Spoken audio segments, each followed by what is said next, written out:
Okay sir.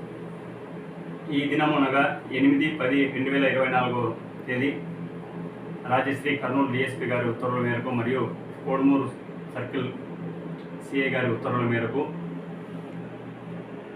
Cheruvupalli గ్రామానికి చెందిన నిత్య భూపతి రాముడు యొక్క పొలంలో అతను మాల హనుమంతు సిబెలగల్ గ్రామానికి చెందిన మాల హనుమంతు సహాయంతో ఈ గంజాయి మొక్కలకు సంబంధించిన విత్తనాలు తెప్పించుకొని ఇద్దరు కలిసి భూపతి రాముడి యొక్క పొలంలో మిరప పంటలో అక్కడక్కడ వీటి యొక్క చెట్లని వేసి ఆ తర్వాత ఇప్పుడు ఒక చెట్లు పెరిగినందున వాటి యొక్క ఆకును వీరు సేకరించి ఈరోజు ఈ యొక్క ఆకును బయటకు తీసుకెళ్ళి ఎక్కడైనా అమ్ముకుందామని చెప్పేసి హైదరాబాద్ కానీ బెంగళూరు కానీ తీసుకెళ్ళి అమ్ముకుందామని చెప్పేసి పొలం వద్ద రెడీగా పెట్టుకొని ఉంది. 2 సంచుల్లో పెట్టుకొని ఉండగా వారి ఇద్దరిని అరెస్ట్ చేసి మొత్తం 2 సంచులలో ఉన్న 6.1 కేజీల గంజాయి ఆకులను స్వాధీనం చేసుకోవడం జరిగింది.